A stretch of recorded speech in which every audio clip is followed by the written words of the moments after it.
just yeah, you can probably just I just I don't know. share the link with you. Yeah, share a link with me. Okay, we're gonna get right into it.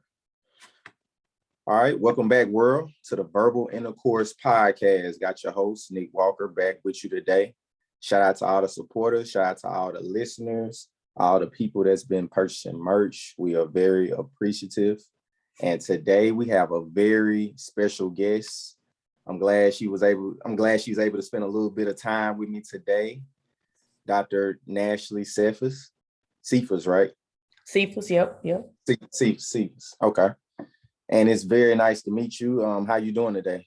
Oh, likewise, man. I'm glad we finally had a chance to get on here together. Doing well. The day just getting started. We had a late ended last night, and now already at it. So yeah, let's go.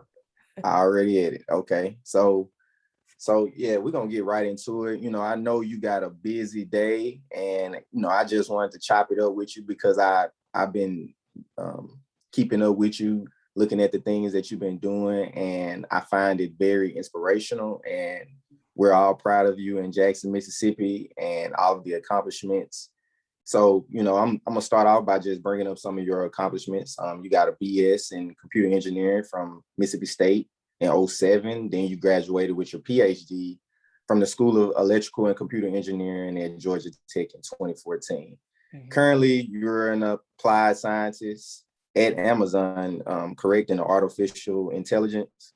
Yeah. Mm-hmm. Okay. And you're the founder of the Beam Path in the Jackson Tech industry, and also Kit Labs, and that's out of Atlanta, Georgia, right? Yep. Mm-hmm. Okay. So tell me a little bit about yourself, your upbringing a little bit. Yeah. So as we were just talking earlier, I'm born and raised in Jackson, both from Jackson. I actually grew up in the Shady Oaks area. I lived in South Jackson for a little bit as well. And then when we were older, after I graduated high school, my mom moved to West Jackson. Now she's in Clinton. So I know a little bit of everything. I mostly grew up in Shady Oaks though, at grandma's house. And Okay. I was in APAC. Those y'all who know, I think most of your folks are local listeners, so they know about APAC. So that's what took me to Power APAC, Murr. I played the piano. I was in the academics classes there, and otherwise I was in Lanier District or Bailey's District. So I knew a lot of people who went to those schools too, and it was pretty interesting growing up. And I always say that it was a house full of women, and we did everything. Like we mowed the yard, we was on top of the roof fixing stuff, fixing lights, and that was just the way it is. And I think that is what really kind of lended itself to me, like wanting to understand how things work and how electricity works and how, especially computers. I went to a camp. I went to a lot of camps growing up, summer camps. My mom made sure we were in every camp. I mean, we were not going to be sitting at home in the summer. Like you had to be doing something, not playing video games at home. So we went to Jackson State for different programs, math, science, sports camps. We also, I did my first engineering camp. That's my sister and I have a younger sister, Whitney. But I went to Mississippi State for my very first engineering camp after my 8th grade year. It was for girls, a summer engineering camp for girls. And I always said that's when my whole, the light bulb went off. I was like, oh man, computers, this is so cool. And the computer programming, computer science, computer engineering. And I ended up going to Mississippi State in computer engineering, but that's kind of what sparked it all.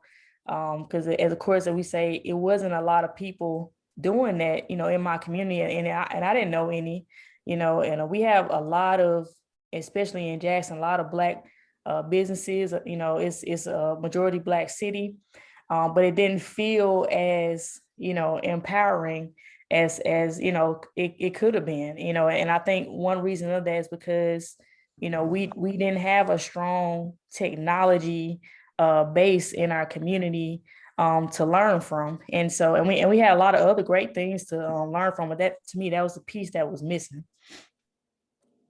Wow, that's amazing. It's interesting that you brought up Shady Oaks. My church, Morning Star Baptist Church, I'm sure you was, I'm sure you was, somewhere around there. Yeah.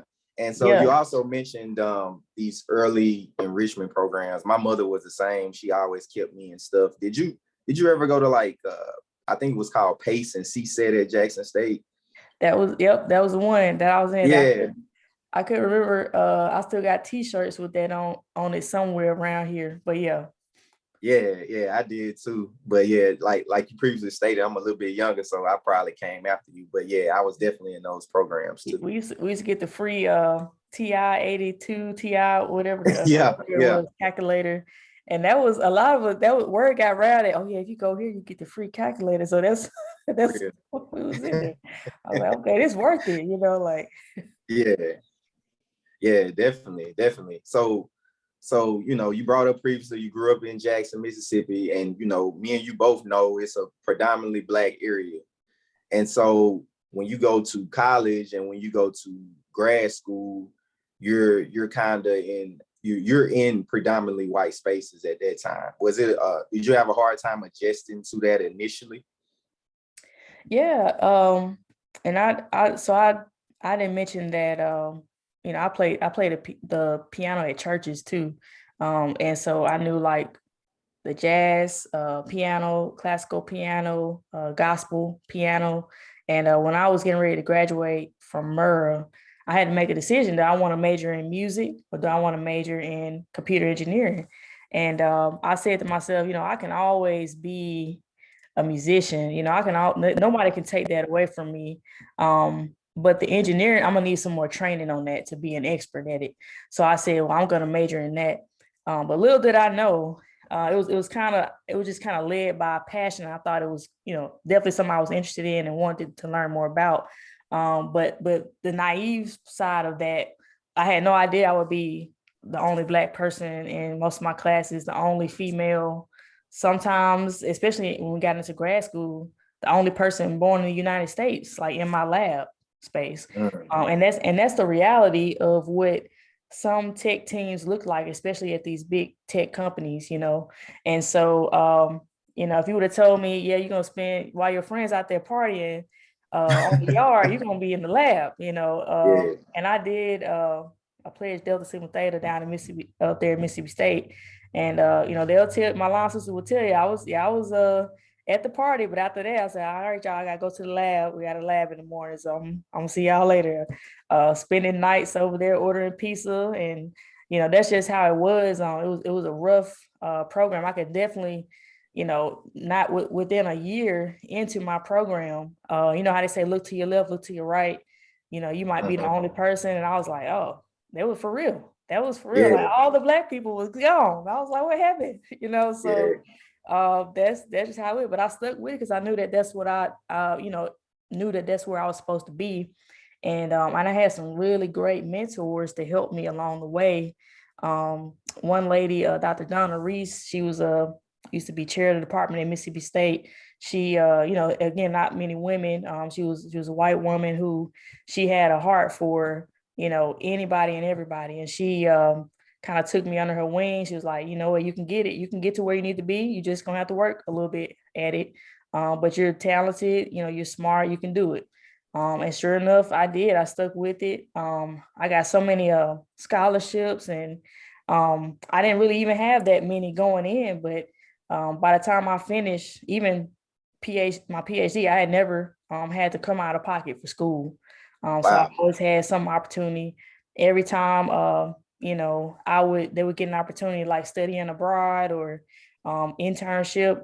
They would always come to me and say, hey, Nashlie, you want to do this? Because I knew the people in the administrative office. I knew the dean. I made sure everybody knew my name because I was the underdog, right? I was the one who needed, the help to get to where I needed to be. So I made sure that everybody knew my name. I was showing up for office hours. I was working hard. I was going to study sessions, getting help. And that's just kind of what helped to get me through it. Wow, that's amazing. So would you consider yourself a people's person. You seem like the type that don't have an issue with, you know, reaching out to get to know somebody or reaching out to get help when you're in that space of STEM or in the tech space. You seem like you don't have an issue with reaching out to people. Yeah, I mean, you have to, different people are driven by different things. And so for me, I'm not really, I wouldn't necessarily say I'm a people person. I'm definitely not an extrovert. I'm definitely an introvert. After a little while, after talking to people, I'm like, okay, I'm good. Yeah. I can go home. I'll see y'all later.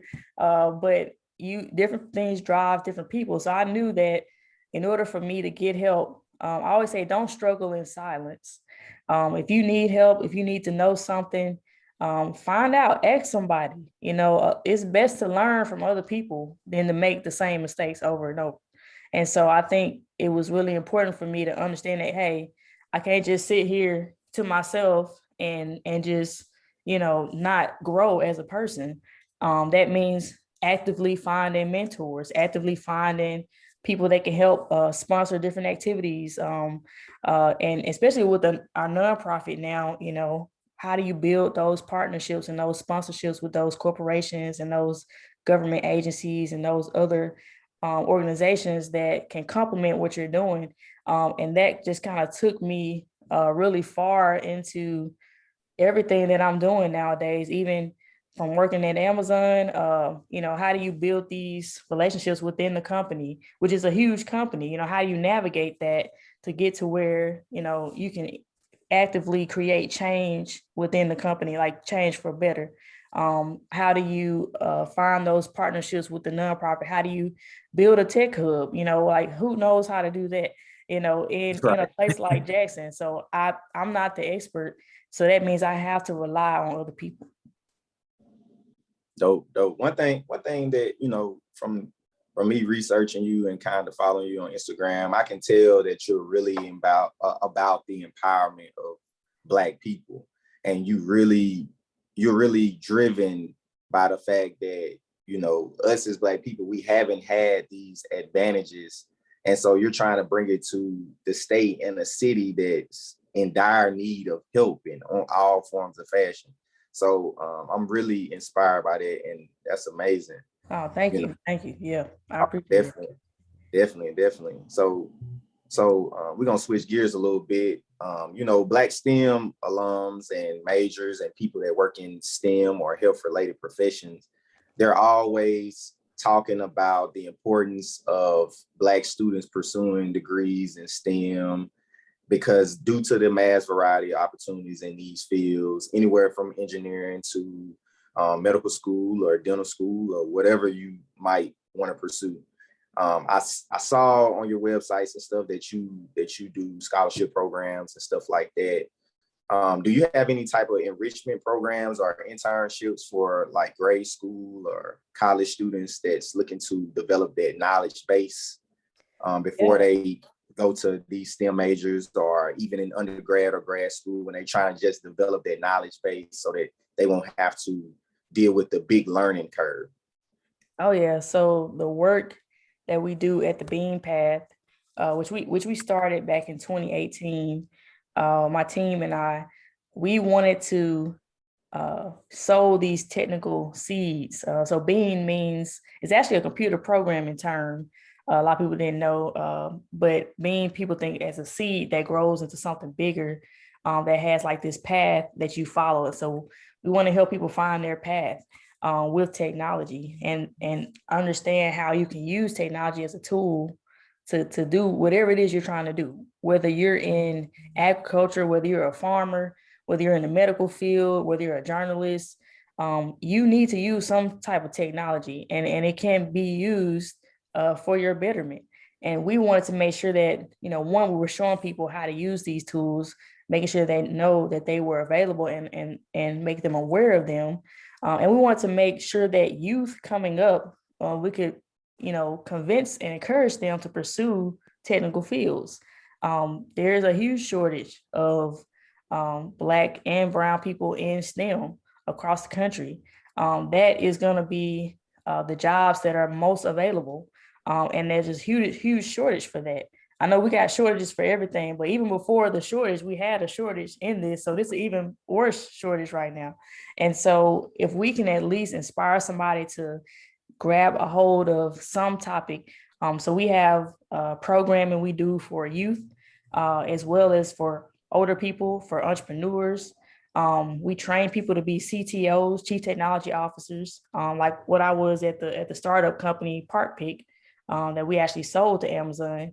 And I didn't know how to be a CTO. And so like we can encourage more people to understand what that means. I want things like artificial intelligence, cybersecurity, Internet of Things, cryptocurrency. I want that to be a household name for kids growing up in Jackson and in the Delta and all over Mississippi. I want us to build that foundation so that, like you said, when you get to the next level, it's not a foreign thing that you're already, like me starting when I was at Mississippi State, my freshman year, the very first coding class, everybody knew how to code except for me. I was like, this is the first class. Like, how ain't you supposed to teach us? This was the first class out. So I was coming in already 10 steps behind. And so at least if we can train these kids to say, okay, I'm at least familiar with it. And this is a model that I myself have experienced. We've worked with over 400 people so far in the Mississippi area with the Bean Path. We've also helped several companies understand what is your technical roadmap. As a founder of a startup company, do you know what your software architecture is built on top of? Do you know how to hire technical talent? If somebody gives you a proposal for $5,000, do you know if that's valid or not? Like, is this too much? Is it too little? Are they just, trying to, get some money out of you and not really help? So we help people with all sorts of things and technical needs like that. We even have a program that we used to do before COVID for senior citizens. And they would just bring their phones, their devices, like, hey, baby, I need some help with this. Can you help me? My grandbaby won't help me. Can y'all help me? So yes, we got you. And so we would set up shop at the local libraries. And, we just see a need for this in the community. And we wanted to serve and fill that gap.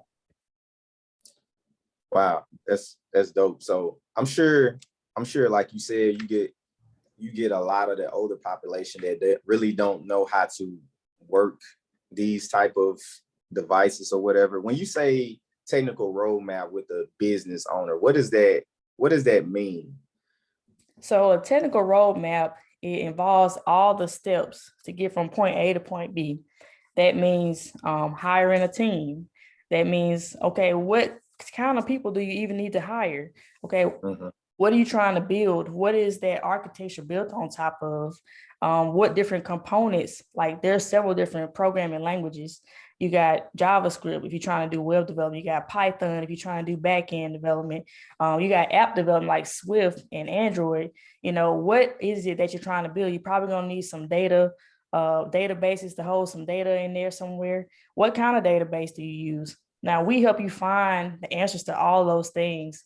And all those things are based on what you're trying to do. It always depends. The answer is, it depends. And we will help you figure out what that actually means, lay it all out on a paper or a roadmap for you so you can understand exactly what needs to happen along the way.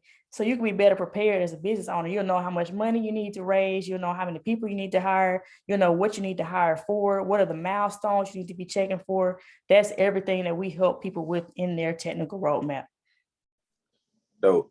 So me being a physical therapist, I have an idea about, if I was to hypothetically have an idea about starting my own company, you would help me out if I wanted to start a home health company with the software that I need to use and stuff like that. Is that something that you would do under the Bean Path?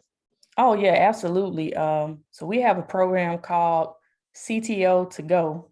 So until you get a CTO, we help you along the way until you get to that point to where you'll need one full-time or at least help you hire one. But in the interim, we help you with that. And that's a program that we're fortunate enough to receive funding to put on. We're on our way to getting a lot more funding and do a lot of what we've been doing only once or twice a month full-time. So I'm so excited about that and the team and all the people. We're creating jobs. We're gonna also help people develop companies and do more of that. What you're saying, sometimes you're trying to develop an app. Sometimes you're trying to develop a whole patent on something brand new. Sometimes you just need, hey, what I need a better router. Can I just get a recommendation on, because my internet keeps dropping out? We could do all of that. And that's what we're here for. Amazing. Amazing. So is the Beam Path, is that in the Jackson Tech District as well? Is that like the home base for it? Yes. So the Beam Path is a nonprofit. It's separate from the Jackson Tech District. It is in the Jackson Tech District. So we actually have, I was fortunate to acquire 12 acres of land back in September. I added on 2 additional acres back in February. So I now have 14 acres of land, 8 buildings in downtown Jackson to create this live, work, play tech hub. And we also have, we'll be tearing down 2 of the buildings and building 5 new construction buildings. So residential, it includes event venue center, parking garage, restaurants, of course, commercial retail space, and most importantly, innovation centers and entrepreneurship centers, maker spaces, private office spaces, those looking to get office space and also be a part of what the Beam Path is doing. The Beam Path will be headquartered there as well. We already have received several sponsorships, one from Acer Computer Company, one from Airbnb. We got several other companies. Of course, Amazon is looking to occupy space in the Tech District. And the list goes on and on. That's only the people we've had time to actually follow through and close these deals with. But we're excited. A lot of people outside of Mississippi are excited. They're saying, hey, I've never been to Mississippi, but I would come for this. And that is something that really warms my heart, because I love showing people, what we have to offer as Mississippians, and what they can also contribute to what we're trying to do.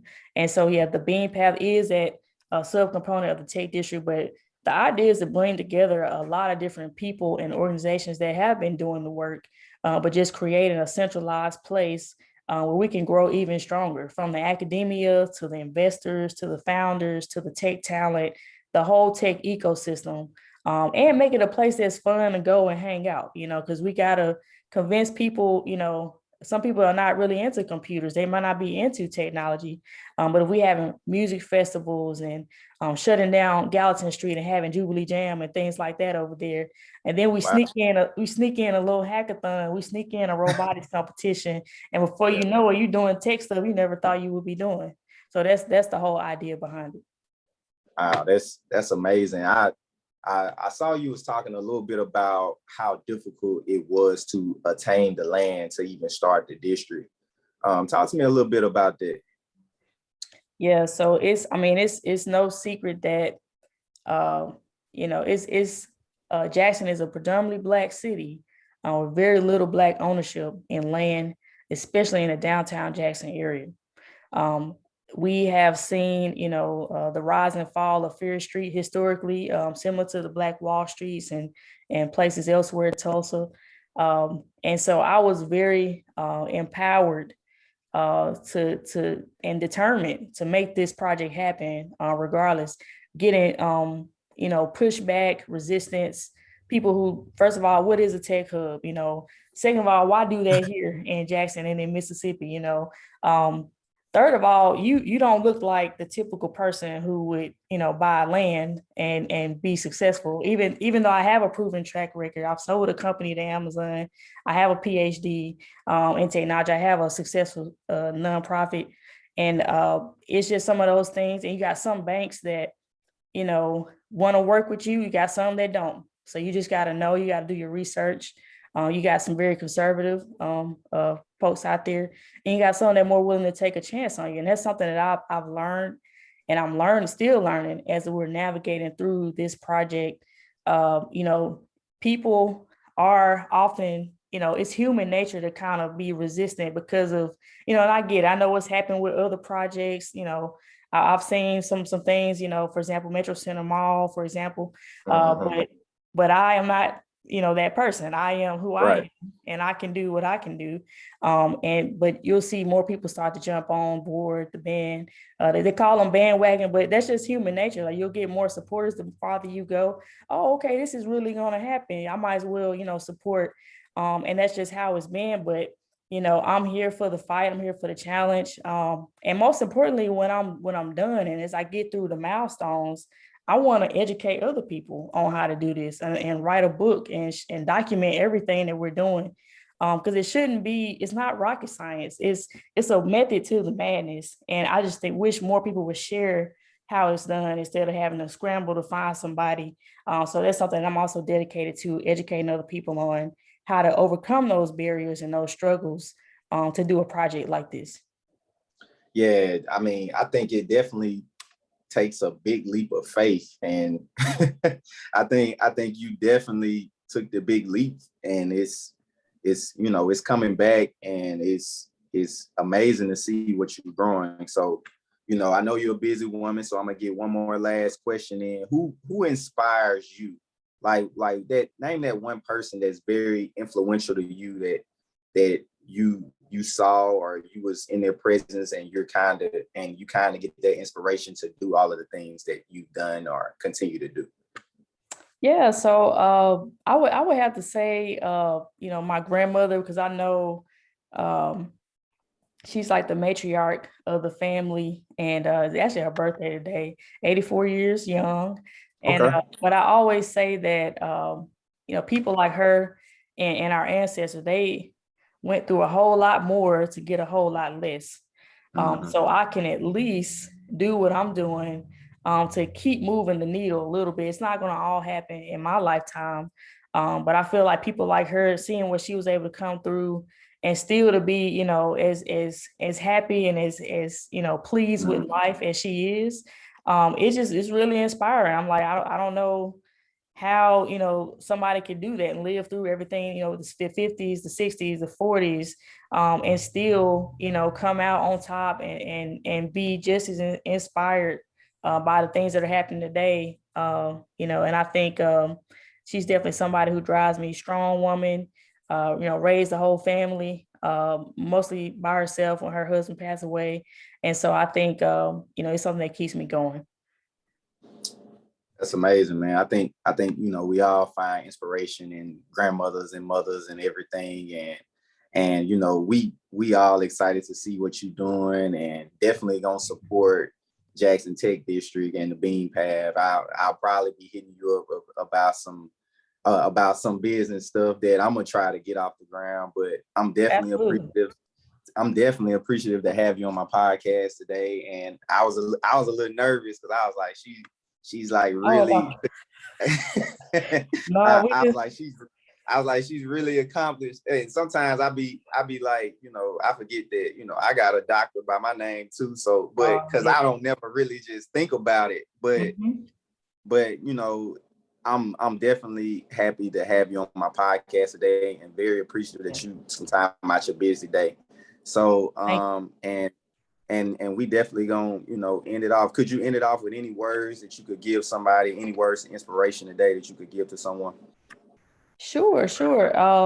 I would say, just don't give up. If it's something that you believe in, you feel it like in the depths of your soul, like it keeps you up at night, it wakes you up in the morning. Just don't give up. You just got to find the right resources, find the right team. And then, I'm a very faithful person. I pray, I do, my me time to myself to think through things. And you can make it happen. You got to believe in yourself. So, yeah. Definitely appreciative for those words. Shout out to Dr. Nashlie Sephus.